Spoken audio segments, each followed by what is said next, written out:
안녕하세요. 세로입니다. 한 주간의 SCM 생명과학을 함께 공부하겠습니다. 지난 한 주는 참 어려운 시간들이 흘렀죠. 하나, 둘, 셋, 넷, 다섯. 이렇게 쭉쭉 떨어지는 모습의 주가를 형성했습니다. 오늘은 한 주간으로서 주가의 위치 그리고 지난 한 주간에 나온 소식들을 종합해 보고요. 전자공식까지 두루두루 함께 공부해 보도록 하겠습니다. 우선은 한 주 동안 나온 SCM 생명과학의 내용들부터 함께 보겠습니다. 세포 치료제 전문 바이오 센서 SCM 생명과학이 지난 9월 2일 내려진 식약처 행정처분은 행정상 과일로 인한 것이라며 연구 및 임상에 영향이 없다라고 지지난 금요일부터 발표가 됐지요. 식품의약품안전처 의약품 통합정보 시스템에 따르면 지난 2일 SCM 생명과학 주식회사는 중대하고 예상하지 못한 약물 이상 반응 지연 보고로 1차 처분에 해당하는 경고 행정 처분을 받았다. 지지난 금요일 나온 뉴스로 지난 한 주 동안은 주가가 참 어려운 시간이었습니다. SCM 생명과학은 현재 진행 중인 만성이식 편대 숙주질환 임상시험의 진행 및 안전성에는 전혀 문제가 없고 일정에 따라 잘 진행 중에 있다라고 밝혔습니다. 더 나아가 진행 중인 다른 임상시험에도 어떠한 영향을 주지 않는 경미한 경고 조치로 현재까지 해당 보고 지연 한 건을 제외하고는 약물 관련 이상 반응이 추가로 발생하지 않았다고 말했습니다. 이 기사 지지난 금요일 새벽 6시 반에 올라온 기사로 지난 한 주 동안은 주가가 푹 꺼진 내려앉은 상황이었고 계속해서 식품의약품안전처에 따르면 SCM 생명과학은 학교법인 동은학원 순천향대학교 부속 부천병원에서 진행하는 줄기세포 치료제 SCM-AGH의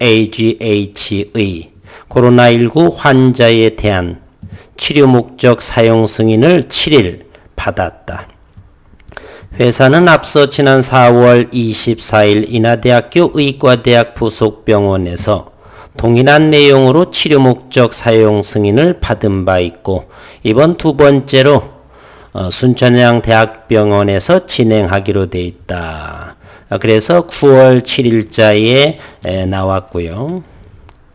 또 하나 러시아 파미맥스 JS와 고순도 중간엽 줄기세포 기술의 이전 라이선스 아웃을 위한 양해 각서를 체결했다고 9월 8일 날 밝혔고요. 양사는 급성호흡곤란 증후군, 이식편대숙주 질환 등 각종 난치병의 잠재적 약물 후보 물질을 발굴할 예정이다. 러시아에서의 임상도 검토하고 현재 SCM 생명과학은 국내에서 줄기세포를 기반으로 GVHD 임상 이상을 진행하고 있다. 또 연내 급성 호흡곤란 증후군 2회 이상에 돌입한다.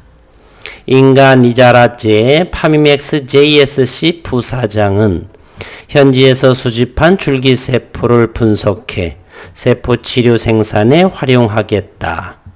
파미맥스 JS는 공공 분야의 약품을 납품하는 러시아 상위 제3위권의 제약사에 해당한다. 이고 SCM의 이병건 대표는 종종 간혹 생각해보면 글로벌한 인재와의 그런 인맥이 대단히 높다라고 하는 생각을 종종 해봅니다. 그리고 글로벌 기술 사업화 전문가를 영입했다. 그래서 파이프라인의 역량을 강화시키겠다. SCM 생명과학은 이스라엘 와이즈만 연구소 기술 담당 부총장 겸 와이즈만 연구소 설립 기술 지주회사 예다의 이사회 의장을 역임한 모르데카이 셰베즈를 교수를 전략자문위원으로 영입했다고 또 밝혔습니다. 셰베즈 교수는 SCM 생명과학에서 전반적인 과학기술 분야 조언, 그리고 컨설팅, 기존 파이프라인의 기술 이전, 조속한 사업화, 해외 진출에 대한 조력 등을 맡게 된다. 지난 8월 28일 첨생법이 실시한 이후 회사에서는 기사화시켰죠. 좀 더 빠른 연구 임상을 진행하겠다. 지금 9월 초인데도 여러 가지 사업들 진행, MOU 등등이 속도감 있는 모습에 대단히 긍정적인 SCM입니다. 셰베즈 교수가 세계 최고로 평가받는 기술 이전 전문 회사인 예다에서 10년 이상 의장으로 재직하면서 축적한 사업화 노하우와 네트워킹이 SCM 생명과학에서는 어떤 결과를 낳을지 여부에 관심이 쏠린다. 와이즈만 연구소의 연구개발 DNA를 이식할 수도 있다는 점도 셰베즈 교수에게 SCM 생명과학이 기대하는 요소 중에 하나다. 그리고 11일에는 호흡곤란 증후군 국내 임상 EA상을 신청을 했다. 중증도 이상의 급성호흡곤란 증후군 환자에 대한 SCM AGH의 임상 예상을 식품의약품안전처에 신청했다고 공시했다. 이는 환자 30명을 대상으로 SCM AGH의 각 용량, 용법군 간의 유효성, 안전성을 비교 평가한다. 이를 통해 최적의 용법, 용량을 결정할 계획이고 임상시험 기간은 식약처 및 임상시험 심사위원회 승인일로부터 약 11개월에 해당된다. 이와 같이 지난 한 주에 나온 소식들입니다.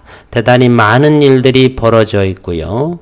그리고 8월 24일경 이병건 대표는 코이뮨에 대해서 550억의 투자 유치를 거의 완료 상태에 있다.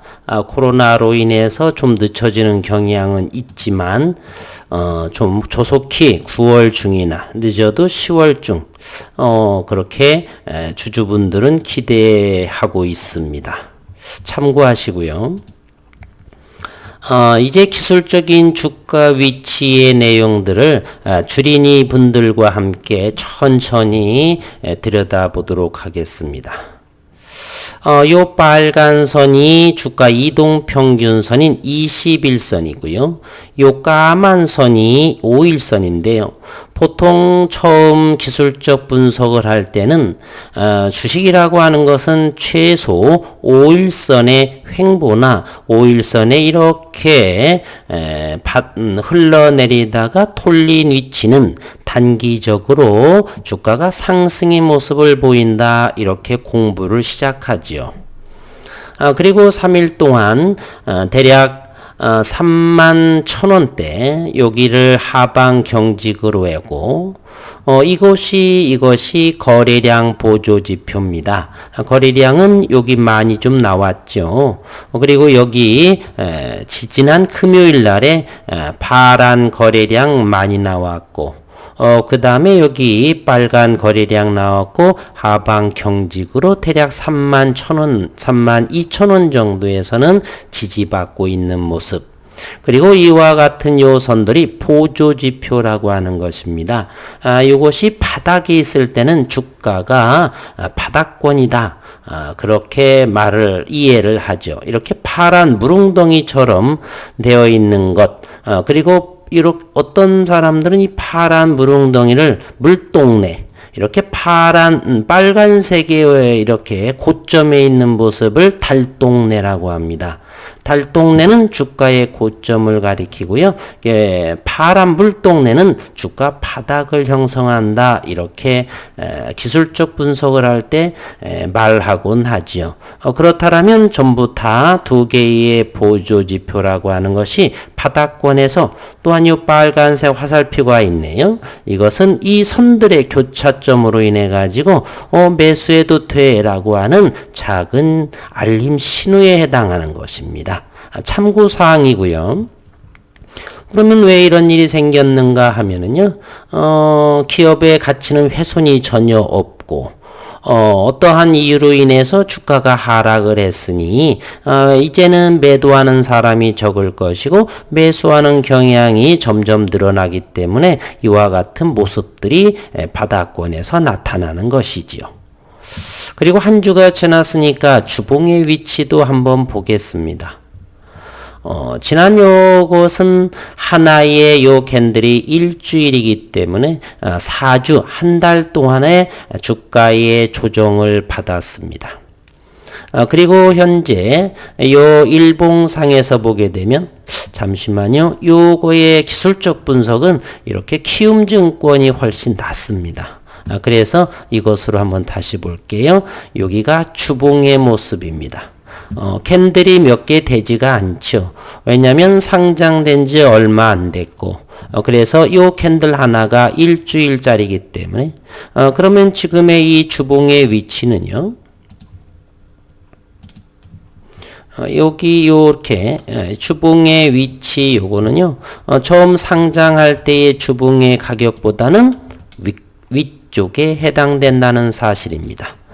따라서 여기보다는 안전한 위치에 있죠. 이렇게 많은 거래량이 나왔음에도 불구하고 주봉상으로 보게 되면 3만원 초반대, 물론 이 일봉에서도 3만 1,000원대 정도 왔었지만 따라서 주가의 바닥, 즉 요거에 돌파하지 어려웠던 자리를 지지하고 있다 정도 생각하시면 주봉상 되겠고요. 이제 일봉으로 다시 한번 돌아와서요. 이와 같은 모습을 하고 있습니다. 잠시 분봉으로 들어가기 전에 그럼 이번에는 수급 상황도 한번 먼저 보겠습니다. 지난 금요일에 프로그램은 대략 2,000주 정도를 팔았고요. 수급 상황을 한번 보겠습니다. 수급 상황을 보게 되면 외국인과 기관은 계속적으로 팔아먹은 흔적이 보입니다.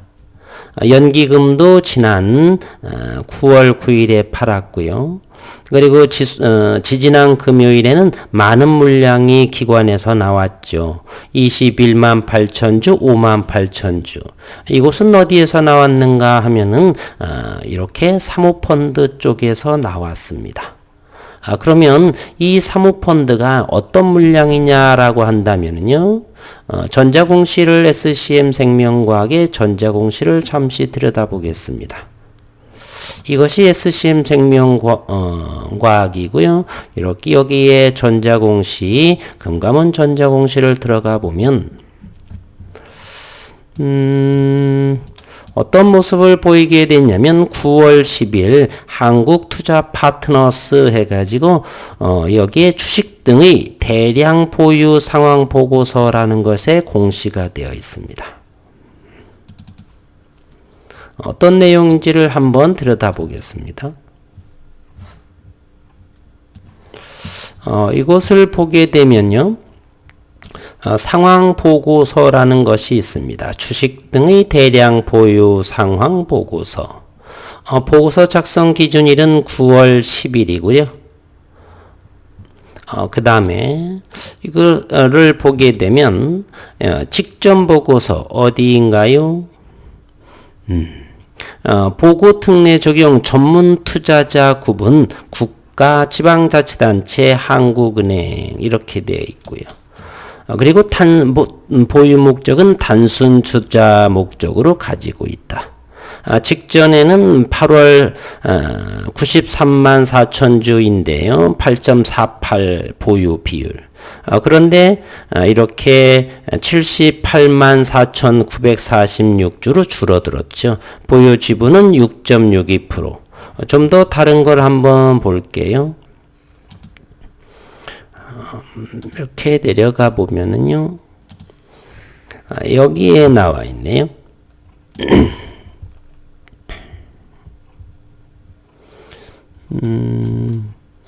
여기 변동 사유, 보유, 여기에 자세히 나와 있네요. 여기를 자세히 보게 되면, 직전 보고서가 6월 24일이고요. 이번 보고서는 지난 9월 10일입니다. 증감에서 마이너스 15만 주를 팔았네요. 네. 그렇게 되면 얼만큼 남아있냐면 현재 78만 4천 주 15만 주를 팔아 해서 현재 6.62%. 저희가 기억해야 될 것은 78만 4천 주가 아직 매물로 나올 수가 있다. 그래서 사실 신규 상장주는 저의 경우가 종종 영상에서 언급했듯이 6개월 정도는 지나고 나서 투자하는 경향이 있는데 ESCM을 연구하면서 대단히 준비된 기업이라는 사실이 깜짝 놀랐습니다. 그래서 곧바로 투자부터 시작을 하고 그랬던 것이에요. 아직은 70여만 주를 더 나올 수 있고 그런데 우리는 그러면 당장에 나올까라고 생각을 해보면 그런 것 같지는 않습니다. 한 번 더 보면 여기 9월 11일에는 조금 전에 했던 임상 신청권에 대해서 나오고 있죠. 주주분들은 이곳 항상 전자공시를 참고하셔야 될 것입니다. 다시 한번 볼게요. 그러면 이 물량이 지속적으로 나올 것인가 라고 한다면 저는 그렇게 생각하지는 않습니다. 지지난 금요일에 어떤 식약처의 경고 조치로 인해서 그 이후에 주가가 내려가면서 그 FI 투자자의 15만 주는 물량이 나오지 않았나 이렇게 생각을 합니다. 또한 다른 이유도 물론 있겠지만요. 그러면 이 사모펀드 쪽에서 나온 것으로 보니까 사모펀드의 그간의 행적을 한번 살펴보도록 하겠습니다. 6월 17일에는 100만 주를 첫날 상장날에 이익 실현을 하게 됩니다. 그 이후로 99,000원을 이익 실현을 하고요. 그 다음부터는 몇천 주밖에 이익 실현을 하지 않습니다. 그리고 또 다른 사모펀드에서는 다시 매수를 하게 되고요. 어떤 때는 7월 17일에는 10만 주 정도를 다시 매수하고 탄탄호를 하는 것 같군요. 96,000주 이 길에 다시 팔고 그 이후로 5,000주씩 계속 익절을 하게 되고 소폭도 사고 그 다음에 팔고 하는 모습을 하고 있습니다. 그러다가 점점 익절의 수량은 점점 줄어들고요. 지지난 금요일부터 해서 15만 주를 팔고 현재는 답보 상태. 차후에는 어찌 될지는 항상 우리는 예측할 수는 없지만 이렇게 최근에 그 상장 이후부터의 모습을 보게 되면은 과히 그렇게 적극적으로 차익 실현할 것 같지는 않아 보입니다. 수급 상황은 이 정도로 마치고요. 외국인 지분도 한번 보겠습니다. 외국인 지분은 4.86에 57만 주를 보유하고 있습니다. 이것도 한번 들여다볼까요? 외국인은 최대 얼마까지의 지분 보유를 하고 있었냐면은 5.64%까지 5.64가 가장 높은 보유 지분 같습니다. 5.64. 현재는 4.86이니까 대략 0.8% 8% 정도 이익 실현한 모습이고요. 이제 분봉으로서 이들의 모습을 이곳에서 멈출 것인가, 그래서 이제 서서히 기간 조정을 거칠지 아니면 점차 상승하게 될지를 한번 분봉의 모습으로 시장의 심리를 한번 읽어보겠습니다. 이와 같은 모습이 되네요. 현재는 이곳이요. 제가 언젠가 주식 강좌 영상에서 그랬죠. 가치 성장주에서는 조정의 폭이 30% 정도에 해당된다. 조금 더 밀릴 수도 있지만 찹주 같은 경우에서는 45%, 40, 45, 50% 이상까지의 가격 조정을 거친다. 하지만 가치 성장주에서는 30%에서 플러스 마이너스 정도의, 그러면 여기를 보게 되면 대략 48,000원 정도를 생각한다면 32,000원 정도를 계산해 보면 대략 31% 또는 32%의 주가 조정, 가격 조정을 거쳤다는 것을 아시게 됩니다. 그리고 여기서 거래량이 이제는 좀 더 줄어들어야 됩니다. 이곳에서는 최근에 며칠 동안의 모습도 역시 31,000원, 그 밑에 내려가면 더 걱정할 것 없이 사시면 됩니다. 그리고 몇 개월 정도만 기다려도 지속적인 상승의 흐름이 되지 않을까 저는 생각해 봅니다.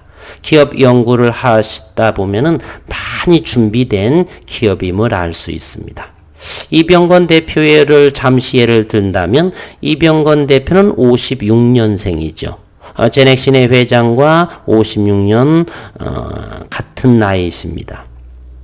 삼양사에 있었고 LG화학, LG생활건강이죠. 옛날에 그곳에서 본부장으로 있었고, 그리고 녹십자에서 13년간 근무했고 종근당에서 10개월의 부회장을 했습니다.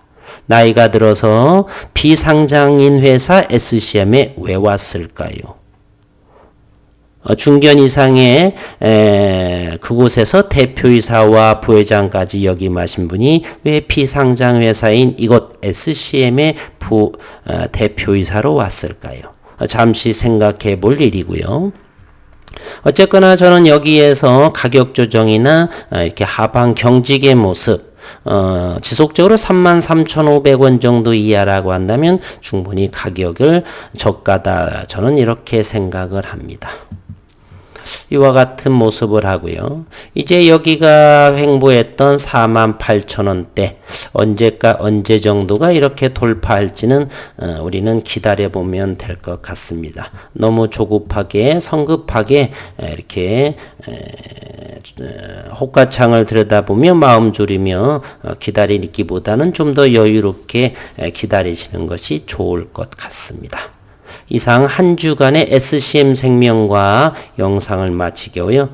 다시 한번 말씀드리지만 대단한 기업임에 분명합니다. 다른 기타의 투자의 보유 이유, 투자 포인트에 대해서는 지난 영상을 참조하시면 더욱더 자세히 아실 거라고 믿겠습니다. 수고 많으셨습니다.